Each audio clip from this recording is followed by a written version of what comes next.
Hi all, എല്ലാവർക്കും master കി അക്കാഡമിയുടെ പുതിയൊരു ക്ലാസ്സിലേക്ക് സ്വാഗതം. നമ്മൾ ഇന്ന് ഡിസ്കസ് ചെയ്യാൻ പോകുന്നത് കഴിഞ്ഞ മുൻ വർഷങ്ങളിലായിട്ട് ചോദിച്ചിട്ടുള്ള HSST ഫിസിക്സിലെ ക്വസ്റ്റ്യനുകളുടെ സൊല്യൂഷനാണ്. ഏത് രീതിയിലാണ് നമുക്കതിനെ സോൾവ് ചെയ്യാൻ പറ്റുക എന്നുള്ള കാര്യമാണ് നമ്മൾ നോക്കുന്നത്. ഇപ്പോൾ കഴിഞ്ഞ ഒരു 3 ഭാഗങ്ങളായിട്ട് അല്ലെങ്കിൽ 3 വർഷങ്ങളിലായിട്ട് 2025 ഈ കഴിഞ്ഞ 2025 HSST ഫിസിക്സ് എക്സാം നടന്നു.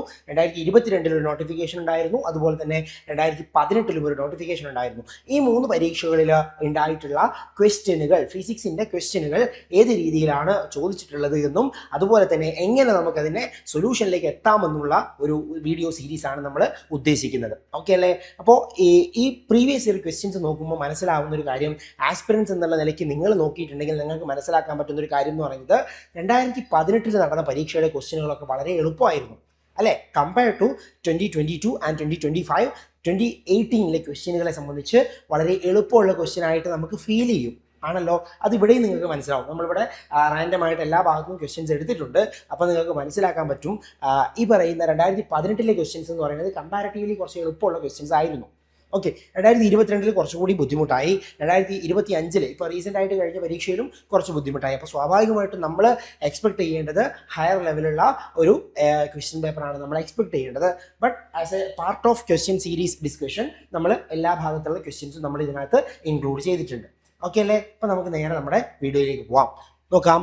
So HSST physics previous year questions ആണ് നമ്മളുടെ ഡിസ്കഷനിലേക്ക് വരുന്നത്. സോ ആദ്യത്തെ ക്വസ്റ്റ്യൻ നോക്കാം. 2018 ചോദിച്ചിട്ടുള്ള ഒരു ക്വസ്റ്റ്യൻ ആണ് നമ്മളിവിടെ ഏറ്റവും ആദ്യം ഡിസ്കസ് ചെയ്യുന്നത്. ഓക്കെ, 2018 ഒരു ചോദ്യമാണ് നമ്മൾ ഏറ്റവും ആദ്യം ഡിസ്കസ് ചെയ്യാൻ പോകുന്നത്.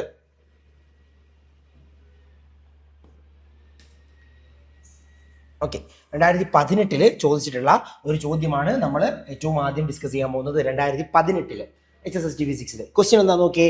The relation between energy and momentum of A particle of mass M mass ഉള്ള ഒരു ഒബ്ജക്റ്റിന്റെ, ഒരു പാർട്ടിക്കിളിന്റെ എനർജിയും മൊമെന്റവും തമ്മിലുള്ള റിലേഷൻ എന്താണ് എന്നുള്ളതാണ് ചോദ്യം. ഓക്കെ, ഓപ്ഷൻസ് നോക്കിയേ. Option A E = P/m, then E = 2P/m, E = P²/2m, E = P²/m. എന്തായിരിക്കും വരുന്നത്? P²/2m ആണ്. എങ്ങനെയാണ് നമ്മൾ എഴുതുന്നത്? നമുക്കറിയാം, kinetic energy of A particle, ഒരു പാർട്ടിക്കിളിന്റെ കൈനറ്റിക് എനർജി നമുക്ക് എങ്ങനെ എഴുതാൻ പറ്റും? ½ mv² എന്ന് നമുക്ക് പറയാലോ അല്ലേ? ഒരു ഒബ്ജക്റ്റ് മൂവ് ചെയ്യുന്നുണ്ട് എങ്കിൽ അതിന്റെ കൈനറ്റിക് എനർജി എന്ന് പറയുന്നത് ½ mv² ആണ്.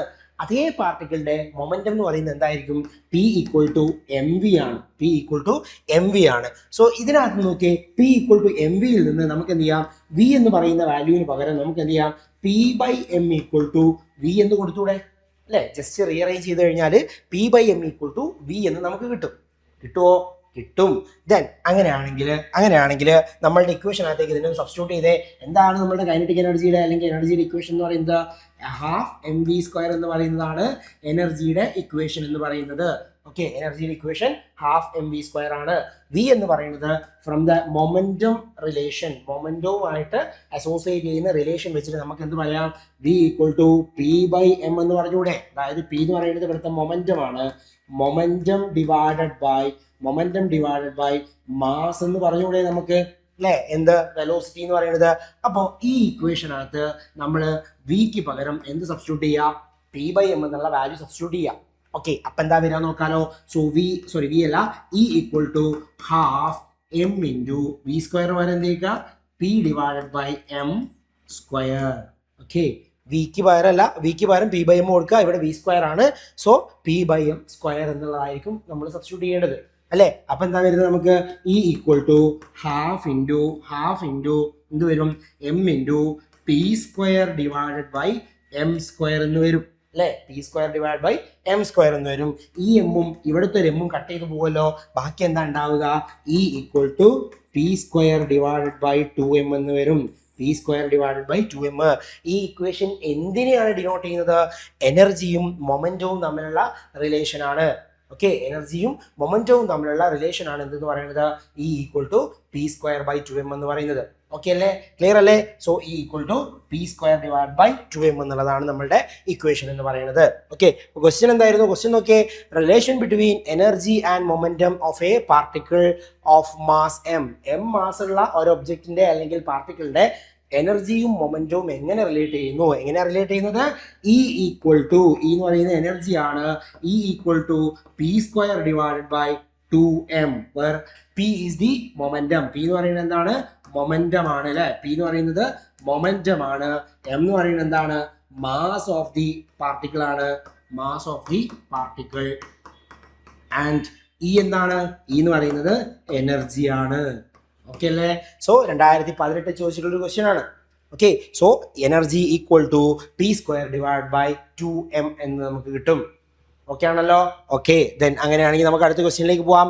അടുത്ത ക്വസ്റ്റ്യൻ ഇതും 2018 തന്നെ ചോദിച്ചിട്ടുള്ള ഒരു ക്വസ്റ്റ്യൻ ആണ്. എന്താ നോക്കാം? an integrator in an integrator the feedback element is, okay, 2018 HSST ക്ക് വന്നിട്ടുള്ള ക്വസ്റ്റ്യൻ ആണ്. in an integrator the feedback element is, ഒരു ഇന്റഗ്രേറ്റർ സർക്യൂട്ടിലെ ഫീഡ്ബാക്ക് എലമെന്റ് എന്താണ് എന്നുള്ളതാണ് ചോദ്യം. ഓപ്ഷൻസ് നോക്കിയേ. കപ്പാസിറ്റർ ഉണ്ട്, റെസിസ്റ്റർ ഉണ്ട്, സെനർ ഡയോഡ് ഉണ്ട്, ട്രാൻസിസ്റ്റർ ഉണ്ട് അല്ലേ? ഒരു capacitor, resistor, Zener diode, transistor, ഇങ്ങനെ 4 ഓപ്ഷൻ നമുക്ക് തന്നിട്ടുണ്ട്. ഇതിനകത്ത് ഒരു ഫീഡ്ബാക്ക് സർക്യൂട്ടായിട്ട് ആക്ട് ചെയ്യുന്നത്, ഒരു ഇന്റഗ്രേറ്റർ സർക്യൂട്ടിൽ ഫീഡ്ബാക്ക് എലമെന്റ് ആയിട്ട് ആക്ട് ചെയ്യുന്നത് ആരാണ് എന്നുള്ളതാണ് ചോദ്യം. ആരാണ്? ആരാണ്?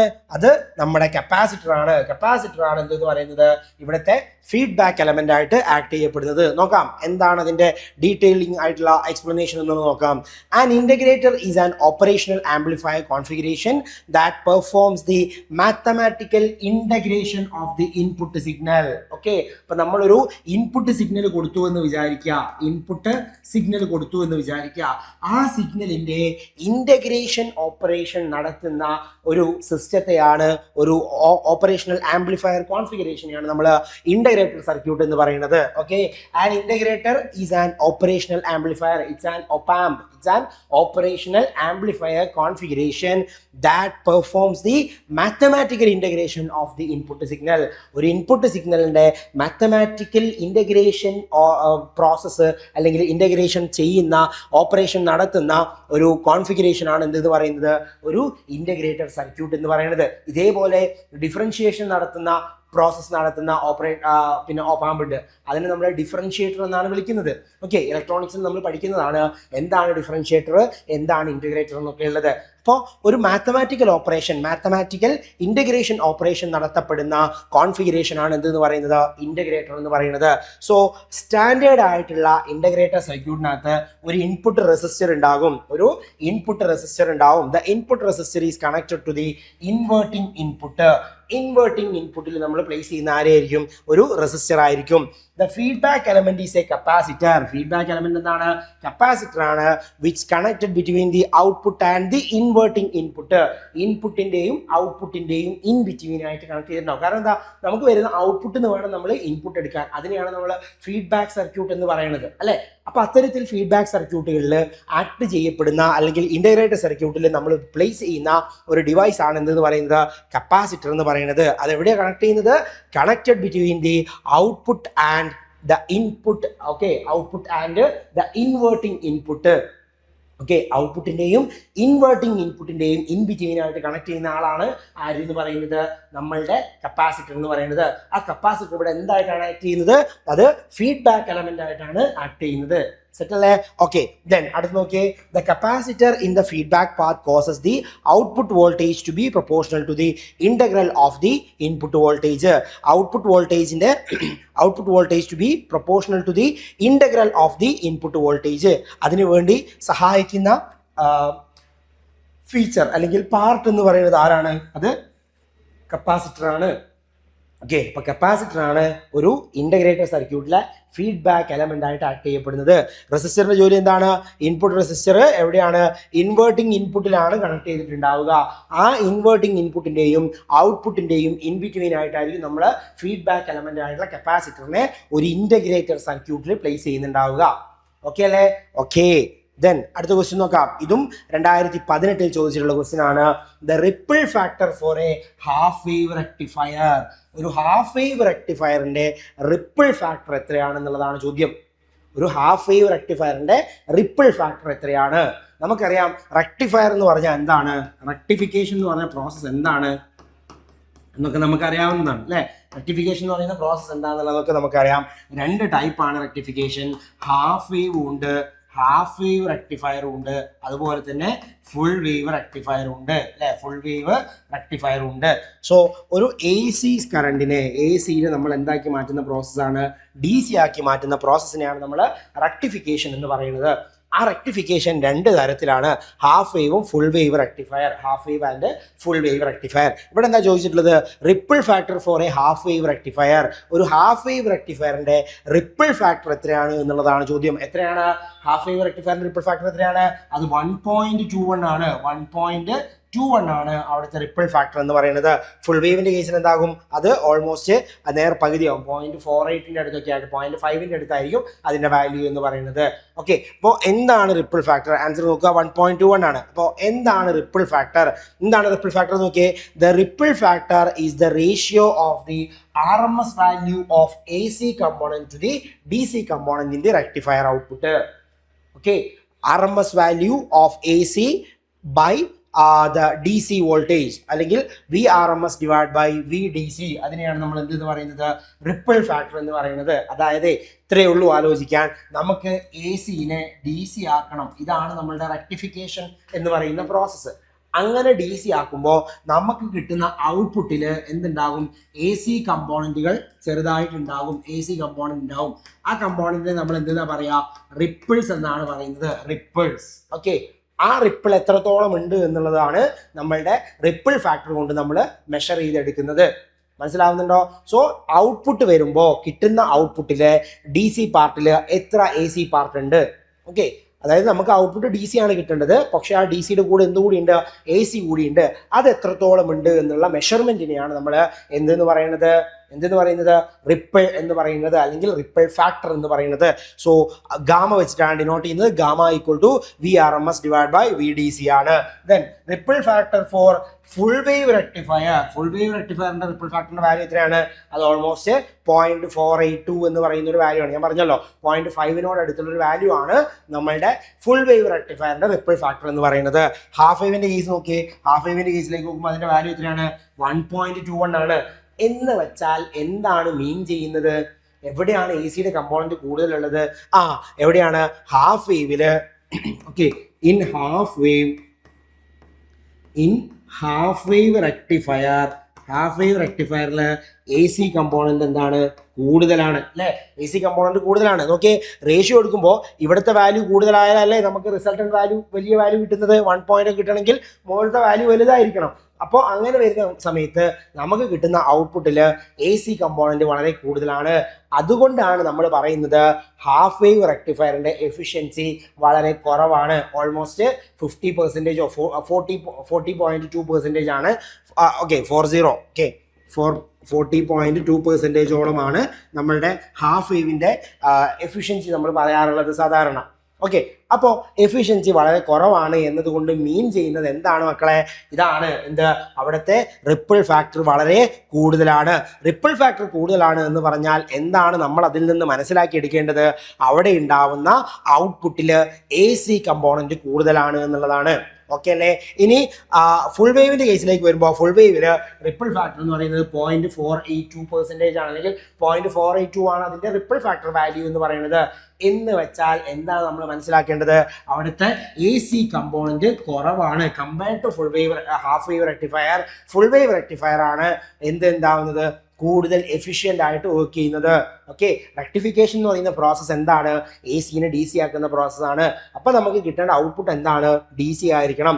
പക്ഷേ നമ്മൾ ഉപയോഗിക്കുന്നത് ഹാഫ് വേവ് ആണെങ്കിൽ ഹാഫ് വേവിൽ 1.21 ആണ് ripple factor. So AC component അവിടെ ഡോമിനേറ്റ് ചെയ്ത് നിൽക്കുന്നുണ്ട്. ഫുൾ വേവിന്റെ കേസിലേക്ക് വരുമ്പോൾ അവിടെ 4.48 ആണ് നമ്മുടെ വാല്യൂ എന്ന് പറയുന്നത്. ഇപ്പം എന്ത് നമുക്ക് മനസ്സിലാക്കാൻ പറ്റും? അവിടെ AC കമ്പോണന്റ് കുറവാണ്. അതുകൊണ്ടാണ് നമ്മൾ പറയുന്നത് ഫുൾ വേവ് റെക്ടിഫയറിന്റെ എഫിഷ്യൻസി കൂടുതലാണ്. ഇറ്റ്സ് ആൻ എഫിഷ്യന്റ് വൺ എന്ന് നമ്മൾ പറയാറുണ്ട് അല്ലേ. എഫിഷ്യൻസി എത്രയാണ് വരുന്നത്? ഓൾമോസ്റ്റ് 81.2% ഓർ 80% ഒക്കെയാണ്. 80%ന്റെ അടുത്താണ് നമ്മളുടെ efficiency for full wave rectifier വരുന്നത്. ഓക്കെ, ഇനി അവിടെ മൂന്നാമത്തെ ഒരാൾ കൂടിയുണ്ട്, bridge rectifier. Full wave rectifier or bridge rectifier എന്ന് പറയുന്നത് അതും ഓൾമോസ്റ്റ് എന്ത് തന്നെയാണ്, നമ്മളുടെ ഈ പറയുന്ന ഫുൾ വേവിന്റെ ക്യാരക്ടറിസ്റ്റിക്സ് തന്നെ കാണിക്കുന്ന ഒരാളാണ്. അവിടെയും ഓൾമോസ്റ്റ് റിപ്പിൾ ഫാക്ടർ എത്രയാണ് വരുന്നത് 0.482 തന്നെയാണ് വരുന്നത്. അപ്പൊ നമ്മളുടെ ക്വസ്റ്റ്യൻ എന്താ നോക്കിയേ, ക്വസ്റ്റ്യൻ എന്താ നോക്കിയേ, the ripple factor for a half wave rectifier, ഒരു ഹാഫ് വേവ് റെക്ടിഫയറിന്റെ റിപ്പിൾ ഫാക്ടർ എത്രയാണെന്നുള്ളതാണ് ചോദ്യം. ഓക്കെ, സോ അത് എത്രയാണ് ആൻസർ? 1.21 ആണ് നമ്മുടെ ആൻസർ എന്ന് പറയുന്നത്. ക്ലിയർ അല്ലേ? ഓക്കെ, ദെൻ അങ്ങനെയാണെങ്കിൽ നമുക്ക് അടുത്ത ക്വസ്റ്റ്യനിലേക്ക് പോകാലോ. ഇതും വീണ്ടും 2018 തന്നെ ചോദിച്ചിട്ടുള്ള ക്വസ്റ്റ്യൻ ആണ്. Which of the following is not a baryon? Baryon അല്ലാത്ത, താഴെ തന്നിട്ടുള്ളതിൽ ബേരിയോൺ അല്ലാത്ത ആൾ ആരാണ് എന്നുള്ളതാണ് ചോദ്യം. ന്യൂക്ലിയർ ഫിസിക്സില് അല്ലെങ്കിൽ പാർട്ടിക്കിൾ ഫിസിക്സിൽ വരുന്നതാണ് classification of elementary particles. Baryon, lepton എന്നൊക്കെ പറഞ്ഞിട്ട് നമ്മൾ ക്ലാസിഫൈ ചെയ്തിട്ടുണ്ട്. അപ്പൊ അങ്ങനെ ക്ലാസിഫിക്കേഷൻ വരുന്ന ഒരു ക്വസ്റ്റ്യൻ ആണ്. എന്താ ആൻസർ വരിക? മ്യൂോൺസ് ആണ്. മ്യൂോൺസ്, ഓപ്ഷൻ ഡി ആണ് കറക്റ്റ് ആൻസർ.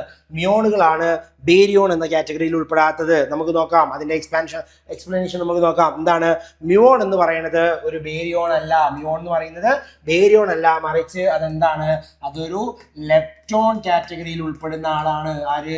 മ്യൂോണുകൾ ലെപ്റ്റോൺ എന്ന് പറയുന്ന കാറ്റഗറിയിൽ ഉൾപ്പെടുന്ന പാർട്ടിക്കിൾസ് ആണ്, എലമെന്ററി പാർട്ടിക്കിൾസ് ആണ്. നോക്കിയേ, ഇറ്റ് ഈസ് സിമിലർ ടു ഇലക്ട്രോണുമായിട്ട് സിമിലർ ആയിട്ട് ലെപ്റ്റോൺ എന്ന് പറയുന്ന കാറ്റഗറിയിൽ ഉൾപ്പെടുന്നു. ബട്ട് ഹെവിയർ, ഇലക്ട്രോണിനേക്കാൾ വലുതാണ് മ്യൂോൺ എന്ന് പറയുന്നത്. ഓക്കെ, ഇനി നോക്കിയേ, leptons are fundamental particles and do not participate in strong ഇന്ററാക്ഷനിൽ ഒന്നും പങ്കെടുക്കാത്ത, സ്ട്രോങ് ഇന്ററാക്ഷനിലൊന്നും പങ്കെടുക്കാത്ത ഫണ്ടമെന്റൽ പാർട്ടിക്കിളുകളാണ് എന്തെന്ന് പറയുന്നത്? ലെപ്റ്റോണുകൾ എന്ന് പറയുന്നത്. അവിടെ ഒരു കാര്യമുണ്ട്, നോട്ട് മെയ്ഡ് ഓഫ് ക്വാർക്സ് ആണ്, ക്വാർക്ക് വെച്ച് ഉണ്ടാക്കിയിട്ടുള്ളതല്ല.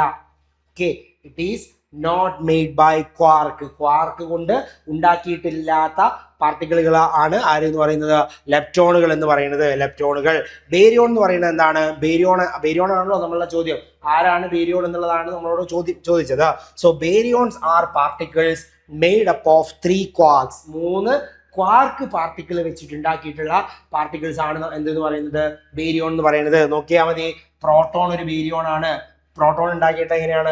UUD വെച്ചിട്ടാണ്. യു എന്താണ്? അപ്പ് ക്വാർക്ക് ആണ്. ഡി എന്താണ്? ഡൗൺ ക്വാർക്ക് ആണ്. ന്യൂട്രോൺ എന്താണ്? അതും ഒരു ബേരിയോൺ എക്സാമ്പിൾ ആണ്. ആ ബേരിയോൺ എന്താ? അപ്പ് ക്വാർക്ക്, ഡൗൺ ക്വാർക്ക് അത് വെച്ചിട്ട് ഉണ്ടാക്കിയിട്ടുള്ളതാണ്. And heavy baryons like sigma particles, lambda particles, ഇതൊക്കെ എന്താണ്?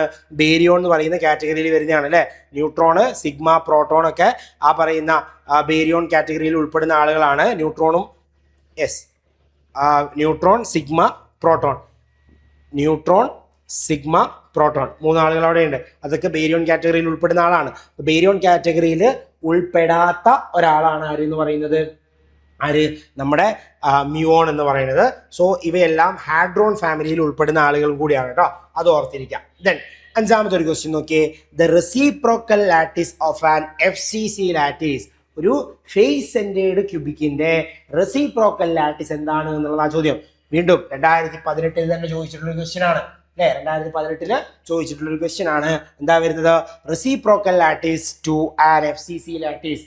ഒരു FCC ലാറ്റിസിന്റെ റെസിപ്രോക്കൽ ലാറ്റിസ് എന്താണ് വരുന്നത് എന്നുള്ളതാണ് ചോദ്യം. എന്താണ് നോക്കാം, ഓപ്ഷൻ നോക്കിയേ. An FCC, an HCP, an SC, an BCC. എന്താ FCCയുടെ റെസിപ്രോക്കൽ ഒരു ഫേസ് സെന്റേർഡ് ക്യൂബിക് ആണ് എന്നുള്ളതാണ് ഓപ്ഷൻ. അടുത്തത് HCP, ഹെക്സഗണൽ ക്ലോസ് പാക്കിംഗ് ആണ്. ഇവിടെ എന്താണ്? സിമ്പിൾ ക്യൂബിക് ആണ്. അവിടെ എന്താണ്? ബോഡി സെന്റേർഡ് ക്യൂബിക് ആണ്. എന്താ വരുന്നത്? ഓപ്ഷൻ ഡി ആണ്. ഒരു BCC ലാറ്റിസ് ആയിരിക്കും വരിക. BCC ആണ്, ബോഡി സെന്റേർഡ് ആണ്, ഓർത്തിരിക്കുക.